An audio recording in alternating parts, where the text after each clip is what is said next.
ಹಾಸನ ಮೈಸೂರು ರಸ್ತೆ ಬ್ಯಾಟರಾಯನಪುರ ಶ್ರೀ ಶಾರದಾ ವಿದ್ಯಾಪೀಠ ಶ್ರೀ ಶಾರದಾ ಪದವಿ ಪೂರ್ವ ಕಾಲೇಜಿನಲ್ಲಿ ನಮ್ಮ ಕುಟುಂಬ ಚಾರಿಟಬಲ್ ಟ್ರಸ್ಟ್ ಹಾಗೂ ಎಡಿಬಿ ಸ್ಪೋರ್ಟ್ಸ್ ಕ್ಲಬ್ ವತಿಯಿಂದ ಆಯೋಜಿಸಿದ್ದ ಅರಿವು ಕಾನೂನು ಜಾಗೃತಿ ಕಾರ್ಯಕ್ರಮ.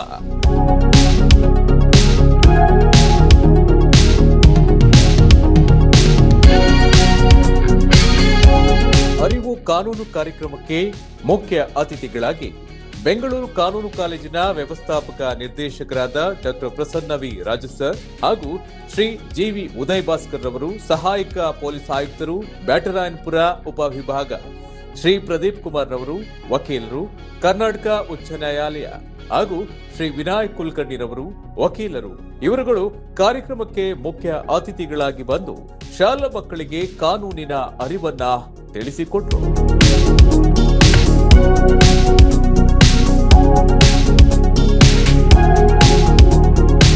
ಕಾರ್ಯಕ್ರಮಕ್ಕೆ ಸಂಪೂರ್ಣ ಸಹಕಾರವನ್ನ ಶಾರದಾ ವಿದ್ಯಾಪೀಠದ ಆಡಳಿತ ಮಂಡಳಿ ವ್ಯವಸ್ಥೆ ಮಾಡಿಕೊಟ್ರು. ಕಾರ್ಯಕ್ರಮದಲ್ಲಿ ನಮ್ಮೊಂದಿಗೆ ಡಾಕ್ಟರ್ ಬಿಎಂ ಪಟೇಲ್ ಪಾಂಡು, ಕಾರ್ಯದರ್ಶಿಗಳು ಶ್ರೀ ಶಾರದಾ ವಿದ್ಯಾಪೀಠ, ಶ್ರೀ ಕೆಎನ್ ರಾಮಕೃಷ್ಣಯ್ಯ, ಶೈಕ್ಷಣಿಕ ಆಡಳಿತಾಧಿಕಾರಿಗಳು ಶ್ರೀ ಶಾರದಾ ವಿದ್ಯಾಪೀಠ, ಶ್ರೀ ಎಚ್ ನರಸಿಂಹಮೂರ್ತಿರವರು, ಪ್ರಾಂಶುಪಾಲರು ಶ್ರೀ ಶಾರದಾ ಪದವಿ ಪೂರ್ವ ಕಾಲೇಜು ಇವರು ನಮ್ಮೊಂದಿಗೆ ಅರಿವು ಕಾನೂನು ಜಾಗೃತಿ ಕಾರ್ಯಕ್ರಮಕ್ಕೆ ಸಹಕಾರ ನೀಡಿ ಪ್ರೋತ್ಸಾಹಿಸಿದ್ರು. ಅರಿವು ಕಾನೂನು ಜಾಗೃತಿ ಕಾರ್ಯಕ್ರಮಕ್ಕೆ ಆಗಮಿಸಿದ ಎಲ್ಲ ಗಣ್ಯರು ಮಕ್ಕಳಿಗೆ ಕಾನೂನಿನ ಹಾಗೂ ಸಮಾಜದಲ್ಲಿ ನಡೆಯುತ್ತಿರುವ ಅಪರಾಧಗಳ ಕುರಿತು ತಿಳುವಳಿಕೆಯನ್ನ ನೀಡಿ ಜಾಗೃತಿಯನ್ನ ಮೂಡಿಸಿದ್ರು. ಯಾಕೆ ಪ್ರತಿಯೊಬ್ಬನಿಗೂ ಅವನಾಗಿ ಜೀವನ ಮಾಡಷ್ಟು ಗೌರವ ಅವನಿಗೆ ಇದೆ. ಯಾರೇ ಬೇರೆಯವರು ಅವನಿಗೆ ಯಾವುದೇ ರೀತಿಯಲ್ಲಿ ಮಾನಸಿಕವಾಗಿರಲಿ ದೈಹಿಕವಾಗಿರಲಿ ಯಾವುದೇ ರೀತಿಯಲ್ಲಿ ಅವನಿಗೆ ತೊಂದರೆ ಕೊಡೋಕ್ಕೆ ಸಾಧ್ಯತೆ ಇಲ್ಲ ಕಾನೂನಲ್ಲಿ. ಅದಕ್ಕೆ ಆ್ಯಂಟಿ ರ್ಯಾಗಿಂಗ್ ಅಂತ ಹೇಳಿ ಒಂದು ಕಾಯ್ದೆ ಮಾಡಿದ್ದಾರೆ, ಅದಕ್ಕೆ ಒಂದು ಸೆಲ್ ಮಾಡಿದ್ದಾರೆ. ಪ್ರತಿ ಸ್ಕೂಲಲ್ಲೂ ಆ ಆ್ಯಂಟಿ ರ್ಯಾಗಿಂಗ್ ಸೆಲ್ ಅಂತ ಇರ್ತದೆ, headed by the principal of the head master. ಯಾರೇ ನಿಮ್ಮ ಸೀನಿಯರ್ ಇರ್ಬೋದು ಅಥವಾ ಗ್ರೂಪ್ ಆಫ್ ಸ್ಟೂಡೆಂಟ್ಸ್ ಇರ್ಬೋದು, ಅದು ಹೆಣ್ಮಕ್ಳಿಗಿರ್ಬೋದು ಗಂಡು ಮಕ್ಕಳಿಗಿರ್ಬೋದು, ಬಾರೇ ನೀನು ನಿನ್ನ ಹೆಸರೇನು, ಹಾಡಾಡು, ಡ್ಯಾನ್ಸ್ ಮಾಡು, ಮಾಡೋಂಗಿಲ್ಲ. It is against the rules of the government it self, where it is called as nothing but anti ragging. So ragging ಯಾರ ಮಾಡಿದರೆ ಅವರಿಗೆ ಶಿಕ್ಷೆ ಆಗ್ತದೆ. ಆ ಶಿಕ್ಷೆಯಲ್ಲಿ ನಾವು ಹೇಳಿದ್ವಿ ಮಕ್ಕಳಿಗೆ ಬೇರೆ ರೀತಿಯಲ್ಲಿ ಇರ್ತದೆ. 18 ವರ್ಷ ಆದಮೇಲೆ ಮಾಡಿದವರಿಗೆ ಕ್ರಿಮಿನಲ್ ಕೇಸ್ ರಿಜಿಸ್ಟರ್ ಆಗ್ತದೆ. ವಿಲ್ ಬಿ ರೆಸ್ಟಿಗೇಟೆಡ್ ಫ್ರಮ್ ದ ಸ್ಕೂಲಿಂದ ಇಮಿಡಿಯೇಟ್ TC ಕೊಟ್ಬಿಟ್ಟು ಓಡಿಸ್ತಾರೆ. ಒನ್ಸ್ ನಿಮಗೆ TC ಕೊಟ್ಟು ಕಳಿಸಿದ್ರೆ ಆನ್ ರ್ಯಾಗಿಂಗ್ ಬೇಸಸ್ ಯಾವುದೇ ಸ್ಕೂಲಲ್ಲಿ ನಿಮಗೆ ಅಡ್ಮಿಷನ್ ಕೊಡಲ್ಲ. ಯಾವುದೇ ಸ್ಕೂಲಲ್ಲೂ ನಿಮಗೆ ಅಡ್ಮಿಷನ್ ಕೊಡಲ್ಲ. ಬಿಕಾಸ್ ನಿಮ್ಮ TCಯಲ್ಲಿ ಬರೆದಿರ್ತದೆ ರ್ಯಾಗಿಂಗೋಸ್ಕರ ಇವರನ್ನು ಹೊರಗೆ ಹಾಕಿದ್ದೀವಿ ನಾವು. ಅದಕ್ಕೆ ಪ್ರತಿಯೊಂದು ಸ್ಟೂಡೆಂಟ್ಸು ಯಾವುದೇ ಇನ್ನೊಂದು ನಿಮ್ಮ ಜೂನಿಯರ್ಸ್ ಇರ್ಬೋದು, ಬಿಕಾಸ್ ನೀವು ಹೇಳಿದ್ರು 10th standard students, first year PUC, second year PUC. ನಾನು ಸೀನಿಯರು, ನಾನು ಇಲ್ಲಿ 3 ವರ್ಷ ನಾನು ಓದಿದ್ದೀನಿ. ಸೊ ನನಗೆ ಸ್ಕೂಲ್ ಬಗ್ಗೆ ಗೊತ್ತಿದೆ. ನೀವೆಲ್ಲ ನನಗೆ ರೆಸ್ಪೆಕ್ಟ್ ಕೊಡಬೇಕು. ಅದೆಲ್ಲ ಮಾಡೋಂಗಿಲ್ಲ. ಬಿಕಾಸ್ ಎಲ್ಲಿವರೆಗೆ ನೀವು ವಿದ್ಯಾಭ್ಯಾಸ ಮಾಡ್ತೀರಿ, ಈವನ್ ಇಂಜಿನಿಯರ್ ಇರ್ಬೋದು, ಡಾಕ್ಟರ್ ಇರ್ಬೋದು, ಪ್ರತಿಯೊಂದು ಇನ್ಸ್ಟಿಟ್ಯೂಷನಲ್ಲೂ ಸಹ ಯೂನಿವರ್ಸಿಟಿ ಲೆವೆಲಲ್ಲಿ ಸಹ ಆ್ಯಂಟಿ ರ್ಯಾಗಿಂಗ್ ಅಂತ ಇದೆ. ಆ್ಯಂಡ್ ಆ್ಯಂಟಿ ರ್ಯಾಗಿಂಗ್ ಸೆಲ್ ಇರ್ತದೆ. ಯಾವುದೇ 18 ವರ್ಷ ಮೇಲೆ ಪಟ್ಟದ್ದು it will be registered in the police station. ನಾನೇ ಮಣಿಪಾಲ್ ಅಲ್ಲಿ ಒಂದು ಮೆಡಿಕಲ್ ಕಾಲೇಜಲ್ಲಿ ರ್ಯಾಗಿಂಗ್ ನಡೆದಿತ್ತು. ನಾನೇ ಅವನ ಮೇಲೆ ಕೇಸ್ ರಿಜಿಸ್ಟರ್ ಮಾಡಿದ್ದೆ. Finally it ended in compromise. ಅವರು ಯಾವ ಮಟ್ಟಕ್ಕೆ ಫ್ರಮ್ ದ ಹೋಮ್ ಮಿನಿಸ್ಟ್ರಿಯಿಂದ ಡೆಲ್ಲಿಯಿಂದ ಮಾಹಿತಿ ಬಂದು ಆ ವ್ಯಕ್ತಿಗೆ ಸಪೋರ್ಟ್ ಮಾಡೋಂಗೆ ತಪ್ಪಾಯ್ತು ಅಂತ ಹೇಳ್ಕೊಂಡು ಅದೆಲ್ಲ ಮಾಡಿದ್ದು ಬೇರೆ ವಿಷಯ. ಬಟ್ ಆ ಮೂಮೆಂಟಲ್ಲಿ ಆ ವ್ಯಕ್ತಿ ಇಮಿಡಿಯೇಟ್ಲಿ ಸಸ್ಪೆಂಡ್ ಆಗಿ ರೆಸ್ಟಿಗೇಟ್ ಆಗಿತ್ತು. ಬೇಕು ಇನ್ಸ್ಟಾಗ್ರಾಮ್ ಬೇಕು, ಫೇಸ್ಬುಕ್ ಬೇಕು, ವಾಟ್ಸಪ್ಪಲ್ಲಿ ಮಾತಾಡಬೇಕು, ಎಲ್ಲವೂ ಬೇಕು. ಅದರ ಜೊತೆಯಲ್ಲಿ ಅದರ ಬಳಕೆಯಿಂದ ಆಗುವ ಒಳ್ಳೆಯದು ಕೆಟ್ಟದ್ದು ಬಗ್ಗೆ ಕೂಡ ತಿಳ್ಕೊಂಡು. ಫೇಸ್ಬುಕ್ ಇರೋದು ತಪ್ಪು ಅಂತ ನಾನು ಹೇಳ್ತಾ ಇಲ್ಲ, ವಾಟ್ಸಪ್ ಇರೋದು ತಪ್ಪು ಅಂತ ನಾನು ಹೇಳ್ತಾ ಇಲ್ಲ, ಇನ್ಸ್ಟಾಗ್ರಾಮ್ ಇರೋದು ತಪ್ಪು ಅಂತ ನಾನು ಹೇಳ್ತಾ ಇಲ್ಲ. ಆದರೆ ಒಂದು ಪ್ರಶ್ನೆ, ನಿಂದೇನು ಪುಟ್ಟ ಹೆಸರು? ಚಿನ್ಮಯ್. ಈಗ ಚಿನ್ಮಯ್ ಅಕೌಂಟ್ನಲ್ಲಿ ಅವ್ರು ಇವತ್ತೊಂದು ಫೋಟೋ ಹಾಕ್ತಾರೆ. ಯಾರ್ಯಾರು ನೋಡ್ಬೋದು? ಫ್ರೆಂಡ್ಸ್ ಮಾತ್ರನಾ? ಫಾಲೋವರ್ಸ್ ಮಾತ್ರನಾ? ಆಯ್ತು.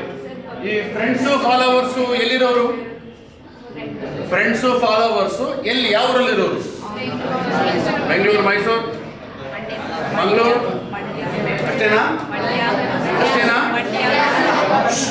ಎಲ್ಲರೂ ಮಾತಾಡ್ಬಾರ್ದು, ಒಬ್ಬರು ಕೈ ಎತ್ತಬೇಕು.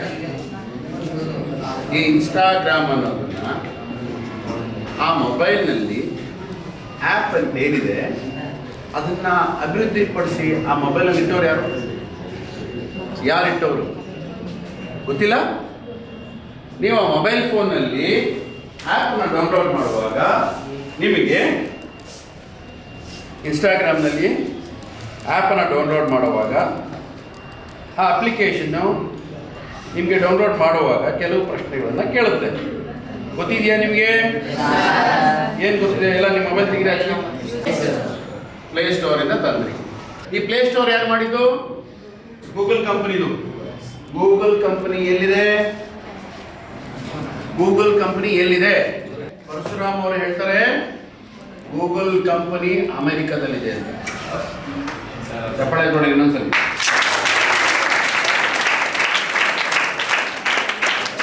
ಅಂದ್ರೆ ನೀವು ಅನ್ಕೋತೀರಾ ನನ್ನ ಮೊಬೈಲ್ ಫೋನ್ ನನ್ನ ಹತ್ರ ಇದೆ, ಸೀಕ್ರೆಟ್ ನನ್ನ ಹತ್ರ ಇದೆ ಅಂತ. ನೋ ಮಕ್ಕಳ, ನೀವೇನು ಇಟ್ಕೊಂಡಿದ್ದೀರಾ ನಿಮ್ಮ ಮೊಬೈಲ್ ಫೋನಲ್ಲಿ, ನೀವೇನು ಇನ್ಸ್ಟಾಗ್ರಾಮ್ ಹಾಕಿದ್ದೀರಾ, ಆ ಇನ್ಸ್ಟಾಗ್ರಾಮ್ ನೀವು ದುಡ್ಡು ಕೊಟ್ಟು ತಗೊಂಡಿದ್ದೀರಾ? ದುಡ್ಡು ಕೊಟ್ಟು ತಗೊಂಡಿಲ್ಲ, ಫ್ರೀಯಾಗಿ ತಗೊಂಡಿದ್ದೀರಾ? ಫ್ರೀಯಾಗಿ ಯಾರು ನಿಮ್ಗೆ ಯಾಕೆ ಕೊಡ್ಬೇಕು ಇನ್ಸ್ಟಾಗ್ರಾಮ್? ಈ ನನ್ನ ನಿಬಂಧನೆಗಳಿಗೆ, ಕಂಡೀಷನ್ಸ್ಗೆ ನೀನು ಒಪ್ಪೋ, ನನಗೆ ದುಡ್ಡೇನು ಬೇಡ ಅಂತ ಹೇಳ್ದ. ಹಾಗೆ ನಾನು ಇನ್ಸ್ಟಾಗ್ರಾಮನ್ನು ಡೌನ್ಲೋಡ್ ಮಾಡಿದ್ದೆ. ಅವನಿಗೆ ಕೆಲವು ಪರ್ಮಿಷನ್ಸ್ ಕೊಟ್ಟಿದ್ದೀನಿ. ಯಾವ ಪರ್ಮಿಷನ್ಸ್? ಓದಪ್ಪ, ನೀವು ಓದೋದು ಜೋರ ಓದು. Camera, location, microphone, photos and video. ಇಷ್ಟಕ್ಕೆ ಅವನಿಗೆ ಅವಕಾಶ ಕೊಟ್ಟಿದ್ದೀನಿ. ಅದಕ್ಕೆ ಅವನೇನು ಮಾಡ್ದ, ಇನ್ಸ್ಟಾಗ್ರಾಮ್ ನನಗೆ ಫ್ರೀಯಾಗಿ ಕೊಟ್ಟ. ನಾನು ಇದೆಲ್ಲ ಕೊಡಲ್ಲಪ್ಪ, ನಾನು ದುಡ್ಡು ಕೊಡ್ತೀನಿ, ನನಗೆ ಕೊಡು ಇನ್ಸ್ಟಾಗ್ರಾಮ್ ಅಂದರೆ ಕೊಡಲ್ಲ ಅವನು. ಸೊ ಒಂದೊಂದಾಗಿ ನೋಡೋಣ. ನಿಮ್ಮ ಕ್ಯಾಮ್ರಾಗೆ ಅವನಿಗೆ ಪರ್ಮಿಷನ್ ಕೊಟ್ಟಿದ್ದೀರಿ. ಯಾಕೆ ನಿಮ್ಮ ಮೊಬೈಲ್ ಫೋನ್ನಲ್ಲಿನ ಕ್ಯಾಮ್ರಾ ಯಾವುದ್ಯಾವುದನ್ನು ನೋಡುತ್ತೆ, ಯಾವ ಛಾಯಾಚಿತ್ರವನ್ನು ಸೆರೆ ಹಿಡಿಯುತ್ತೆ, ಅದು ಅವನಿಗೆ ಹೋಗುತ್ತೆ. ಹಾಗೆ ನೆಕ್ಸ್ಟ್ ನಿಮ್ಮ ಲೊಕೇಶನ್. ಈ ಮೊಬೈಲ್ ಫೋನಲ್ಲಿ ಒಂದು ಸಣ್ಣದೊಂದು ಚಿಕ್ಕದೊಂದೇ ಒಂದು ಚಿಪ್ ಇದೆ, ಅದರ ಹೆಸರು GPS. ಅದು ಆಗಾಗ ತರಂಗಗಳನ್ನು ಕಳಿಸ್ತಾ ಇರುತ್ತೆ. ಆ ತರಂಗಗಳು ಇರೋ ಟವರಲ್ಲಿ ಹೋಗಿ ಸೇರುತ್ತೆ.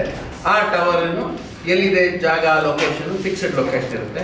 ಆಗ ನಿಮ್ಮ ಮೊಬೈಲು ಯಾವ ಟವರಲ್ಲಿ ಕನೆಕ್ಷನ್ ಹೊಂದಿದೆ ಆ ಸ್ಥಳ ನೀವು ಅವನಿಗೆ ಶೇರ್ ಮಾಡ್ತಿರ್ತೀರಾ, ಲೊಕೇಶನ್. ಸೊ ನಾವು ವಾಟ್ಸಪ್ನಲ್ಲಿ ನಾನು ಎಲ್ಲಿದ್ದೀನಿ ಬೇಗ ಬಾ, ನಾನು ಲೊಕೇಶನ್ ಹಾಕ್ತೀನಿ ಅಂತ ಹೇಳ್ತೀರಾ. ನೀವೇನು ನಿಮ್ಮ ಫ್ರೆಂಡಿಗೆ ಮಾತ್ರ ಲೊಕೇಶನ್ ಹಾಕಿದ್ದೀರಾ ಅಂದ್ಕೊಳ್ತೀರಾ? ಇಲ್ಲ, ಅಮೆರಿಕದವನಿಗೂ ಗೊತ್ತು ನಿಮ್ಮ ಲೊಕೇಶನ್. ಮತ್ತೆ ನೀವು ಯಾರನ್ನ ನೀವು ಇಲ್ಲಿಗೆ ಬಾ ಅಂತ ಹೇಳಿದ್ದೀರಾ ಅವನು ಕೂಡ ನಿಮ್ಮ ಲೊಕೇಶನ್ ತಗೊಂಡಿದ್ದಾನೆ. ಸೊ 1 ವರ್ಷದ ಅವಧಿಯಲ್ಲಿ ನಿಮ್ಮ ಮೊಬೈಲ್ ಫೋನ್ ಎಲ್ಲೆಲ್ಲಿ ಓಡಾಡಿದ್ದೀರಾ ಅಂತ ಪೊಲೀಸ್ ಓಪನ್ ಮಾಡಿ ನೋಡ್ಬೋದು. ಅಮೆರಿಕದವನಿಗೆ ಲೆಟರ್ ಬರೀತೀವಿ, ಈ ಕೇಸ್ ಆಗಿದೆ, ದುಡ್ಡೆಲ್ಲ ಎಲ್ಲೆಲ್ಲಿ ಓಡಾಡಿದ್ದಾರೆ, ಲೊಕೇಶನ್ ಕೊಡೋದು. ನಾನು ಪೊಲೀಸರು ಒಳ್ಳೆ ವಿಚಾರಕ್ಕೆ ಕೇಳಿದ್ದೀನಿ. ಆ ಅಮೆರಿಕದಲ್ಲಿರೋ ಗೂಗಲ್ನವ್ರಿಗೆ ಏನಾದ್ರು ಕೇಸು ಇನ್ವೆಸ್ಟಿಗೇಷನ್ ಮಾಡೋಕ್ಕೆ ಅಧಿಕಾರ ಇದೆಯಾ? ಆದರೆ ನೀವು ನಿಮ್ಮ ಲೊಕೇಶನ್ ಅವನಿಗೆ ಗೊತ್ತು, ನೀವು ಅವನಿಗೆ ಪರ್ಮಿಷನ್ ಕೊಟ್ಟಿದ್ದೀರ. ಒಂದು ಪ್ರಶ್ನೆ, ಸರ್ ನನ್ನ ಲೊಕೇಶನ್ ಅವನಿಗೆ ಯಾಕೆ ಸರ್? ಹೌದು, ನನ್ನ ಲೊಕೇಶನ್ ಅವನಿಗೆ ಏನಕ್ಕೆ, ಏನು ಲಾಭ ಅವನಿಗೆ? ಅದಕ್ಕೆ ಉತ್ತರ ಇಷ್ಟೇ, ಅವನು ಸುಮ್ಮನೆ ನಿಮಗೆ ಕೊಟ್ಟಿಲ್ಲ ಇನ್ಸ್ಟಾಗ್ರಾಮ್ ಆ್ಯಪನ್ನ, ಅವನು ವ್ಯಾಪಾರಿ. ನೀವು ಎಲ್ಲಿ ಹೋಗ್ತೀರಾ ನಿಮ್ಮ ಲೊಕೇಶನ್ನು ಅವನು ಏನು ಮಾಡ್ತಾನೆ? ಮೊದಲನೇದಾಗಿ ನೀವು ಇನ್ಸ್ಟಾಗ್ರಾಮ್ ಮಾಡುವಾಗ ನೀವು ಎಲ್ಲ ವಿಚಾರ ಬರೆದಿರ್ತೀರಿ, ನಿಮ್ಮ ಮೊಬೈಲ್ ಫೋನ್ ಸಿಗುತ್ತೆ, ನಿಮ್ಮ ಎಷ್ಟು ವಯಸ್ಸು ಅಂತ ಗೊತ್ತಾಗುತ್ತೆ.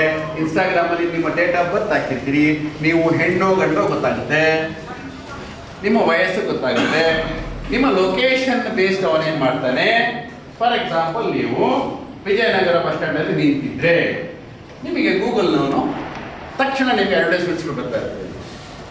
ಇಲ್ಲಿ ಒಳ್ಳೆ ಇಲ್ಲಿ ಸೋಚ್ ಅಂತೇಳಿ ಇದೆ, ಇಲ್ಲಿ ಮಿಯಾಜಿನಿ ಅಂತ ಒಂದು ಶೋರೂಮ್ ಇದೆ, ಹೆಣ್ಮಕ್ಳದ್ದು ಒಳ್ಳೆ ಚೂಡಿದಾರ್ ಎಲ್ಲ ಇದೆ, ನಿಮ್ಮ ಸೈಜಿಗೆ ತಾಕಾಗುವಷ್ಟು ಒಳ್ಳೆ ಕಲರ್ಫುಲ್ ಆದ ಚೂಡಿದಾರ್ ಇದೆ ಅಂತ ನಿಮಗೆ ಅಡ್ವರ್ಟೈಸ್ಮೆಂಟ್ಸ್ ಬರ್ತದೆ. ನೋಡಿದಿರಿ? ನಿಮ್ಗೆ ಆಶ್ಚರ್ಯ ಆಗ್ಬೋದು. ನೀವು ನಿಂತಿರೋ ಕಡೆ ಯಾವುದು ಒಳ್ಳೆ ಹೋಟ್ಲ್ ಇದೆ, ಯಾವುದು ಒಳ್ಳೆ ಬಟ್ಟೆ ಅಂಗಡಿ ಇದೆ ಅಂತ ಅದಾಗದೆ ಬರ್ತಾ ಇರುತ್ತೆ. ಅಬ್ಸರ್ವ್ ಮಾಡಿದ್ದೀರಾ? ಹೇಗೆ ಗೊತ್ತಾಗುತ್ತೆ? ಈ ಲೊಕೇಶನ್ ಯಾಕೆ ಹೇಳ್ಬೇಕು? ಮೈಸೂರು ಹೇಳ್ಬೋದಲ್ವಾ? ವಿಜಯನಗರ ಕರೆಕ್ಟಾಗಿ ನಿಮ್ಗೆ ಯಾಕೆ ತೋರಿಸ್ತಾ ಇದೆ?